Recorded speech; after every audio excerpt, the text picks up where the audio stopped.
स्वामी गुना पूर्णानंदा जी, Ramakrishna mission. हाँ डाले हैं। जी। सभी प्राणियों में भगवत दर्शन कैसे संभव है? मुझे कैसे पता चलेगा कि मैं भगवत प्राप्त हो गया हूँ? एक लौकिक उदाहरण है। जब हम छक जाते हैं, हमें तृप्ति हो जाती है, तो किसी और प्रमाण की जरूरत नहीं होती। ऐसे ही जब हमारे अंदर कोई कामना नहीं, कोई चाह नहीं, किसी भी द्वंद का कोई प्रवाह हमारे हृदय में नहीं, ना उसका कोई प्रभाव है, ना उसका कोई प्रवाह है, किसी भी विषय के संग में विषय भोगने की इच्छा नहीं है, अपने आप अनुभव हो जाता है कि हमारी स्थिति भगवद आनंद में है। जाने मोरी छाती, उसे दूसरा प्रमाणित नहीं कर सकता, अपना हृदय ही प्रमाणित होता है। पर भगवान के वचनों के अनुसार निर्माण अमोहा, जित संग दोषा, अध्यात्म नित्या, विनिवृत्त कामा, द्वंद्वैर विमुक्ता, सुख दुख संगई, गच्छन्त अमूढ़ा। जो अमूढ़ पुरुष अर्थात ज्ञानी पुरुष, विवेकवान, मान रहित हो गया, मान का कोई प्रभाव नहीं।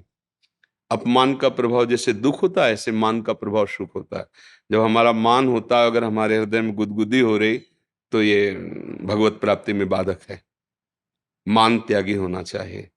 सबहि मान पद आप अमानी, जैसे महाप्रभु चैतन्य देव कहते हैं, अमानिना स्वयं और मान देनो, दूसरों को मान देने वाला, स्वयं मान रहित। तो पहला लक्षण भगवत प्राप्त महापुरुष का होता है, उसे मान का तनिक भी प्रभाव सुख नहीं प्रदान कर पाता। तो सीधे आ गया कि अपमान का उसे दुख नहीं होता, मतलब मान अपमान में सम है। अमोहा, उसे कोई मोहित नहीं कर सकता।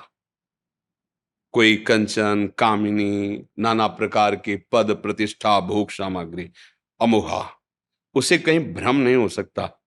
मोह भ्रम का भी नाम, अज्ञान का भी नाम है कि इसमें सुख है। प्रभु के सिवा त्रिभुवन में किंचन मात्र कहीं सुख बुद्धि नहीं होती। निर्माण अमोहा, वो मोह रहित होता है किसी से। जित संग दोषा, चाहे कोई पास में बिल्कुल सब विषय सामग्री रख दे, लेकिन उसके अंदर भोग की इच्छा नहीं होगी। जब श्री महामुनि सुखदेव जी को भगवत तत्व का बोध हुआ, तो हृदय कहता है कि प्रमाण तो कोई दे कि यही स्थिति है। तो वो तो ब्रह्म प्राप्त महापुरुष ही गए। तो अपने पिता भगवान व्यास देव जी के पास गए, क्योंकि साक्षात ब्रह्मरूप भगवान के अवतार श्री कृष्ण द्वैपायन भगवान व्यास देव जी। कहा कि हमें जो बोध हुआ है, ये तत्वबोध है। उन्होंने देखा और कहा, परम ज्ञानी श्री विदेहराज जनक जी मिथिला में विराजमान है, आप उनके पास जाकर प्रश्न करें, वो आपको उत्तर दे दें। गए। जनक जी को सूचना मिली, दिगंबर, कोई शरीर में वस्त्र नहीं, 16 वर्ष की अवस्था, श्याम शरीर, कमल नेत्र, साक्षात भगवान श्री सुखदेव जी परमानंद में डूबे हुए। प्रथम द्वार पे ही जनक जी ने आदेश किया, रोक दिया जाए।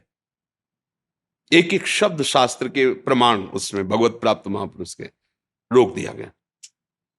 बोले 7 दिन तक कोई उत्तर नहीं और अंदर प्रवेश न करने दिया जाए। इतने बड़े महापुरुष, कोई आदर नहीं, कोई सत्कार नहीं। रोज पूछते, आज सुखदेव जी के मुखारविंद पर कोई, बोले महाराज बिल्कुल ना अंदर से ना बाहर से, बिल्कुल शांत है। ठीक है, प्रणाम करके महल में ले जाओ। महल में ले गए। अब वो तो दिगंबर ही रहते थे। 9 युवतियों को सेवा में लगाया, जो सुंदरता से, प्रवीणता से, सब आप स्नान कराना, भोजन पवाना, रात दिन, 7 दिन 7 रात्रि, कोई हलचल उनका भगवान न मुखारविंद में न हृदय में। जैसे गेट के बाहर थे अकेले, वैसे ही महलों में युवतियों के विसंग में। अब आगे बढ़, लेके आ जाओ। बस जनक जी खड़े हुए, कहा, जो आपको तत्वबोध प्राप्त हुआ है वही वास्तविक बोध है। ना मान, देखो मान का कोई अगर प्रभाव होता तो इतना तो आ जाता ना। 5 दिन हो गए, 7 दिन हो गए, उत्तर तो दो ना, मिलेगा कि नहीं, एक गुस्सा ना आ जाए, कुछ भी नहीं। ये भगवत प्राप्त महापुरुष का। अब जब 7 दिन 7 रात्रि, समाज 9 युवतियों का, तो संग दोष मन में या तन में कुछ भी तो हरकत होनी चाहिए। शांत, क्योंकि वो ब्रह्म के सिवा किसी और को नहीं देख रहे। अगर स्त्री देखेंगे तो हलचल हो सकती है, लेकिन ब्रह्म देख रहे हैं, तो भी हलचल किस बात की? भगवान इस रूप में, जैसे देवताओं ने और दैत्यों ने दोनों ने मोहिनी रूप देखा, लेकिन देवताओं को पता हरि है इसलिए कोई मोहित नहीं हुआ, और दैत्यों ने नहीं समझ पाए हरि है तो मोहित हो गए। तो जब हमारे अंदर किसी भी अपमान और मान का प्रभाव न हो, कहीं भी भ्रम मोह ये ना हो कि ये सुख है, जित संग दोषा, कोई भी संग आपको प्राप्त हो जाए और आपके हृदय में दोष ना पैदा हो, चाहे वस्तु, व्यक्ति, स्थान, बहिर्मुख, दुराचारी, पापी, कोई भी संग में हो, लेकिन हमारे अंदर किसी भी तरह का रोष, घृणा, नफरत या ममता, कोई भी दोष प्रकट न हो, जो जल में कमल का फूल रहे। और अध्यात्म नित्य अपने आत्म स्वरूप में स्थित है। आत्म स्वरूप में स्थित का लक्षण स्थूल, सूक्ष्म, कारण, तीनों से विलग अपने को अनुभव। इन तीनों में हमारा कोई भी आसक्ति राग नहीं। अध्यात्म नित्या विनिवृत्त कामा, आप अध्यात्म में स्थित है, इसका लक्षण है कि कोई भी कामना नहीं होगी, क्योंकि कामना शरीर को लेकर होती, स्वरूप को लेकर के नहीं होती। और कोई भी द्वंद आपको स्पर्श नहीं, द्वंद्व विमुक्ता, मान अपमान, निंदा स्तुति, लाभ हानि, सुख दुख, जन्म मृत्यु, ये द्वंद्व आपको। और सुख दुख संगई, कोई सुख दुख का प्रभाव नहीं, क्योंकि ब्रह्मभूता प्रसन्नात्मा न सोचती न कांक्षति, ये स्थिति भगवत प्राप्त महापुरुष की होती है।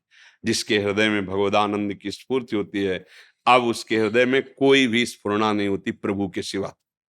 न सोचती न कांक्षति, प्रसन्नात्मा, हर समय अखंड प्रसन्नता रहती है। जैसे विज्ञानानंद घन, अखंडानंद, प्रेमानंद नामों से संबोधित किया जाता है, वही परमात्मा सुख है। आप प्रभु समझे, इसमें कोई संशय? जी।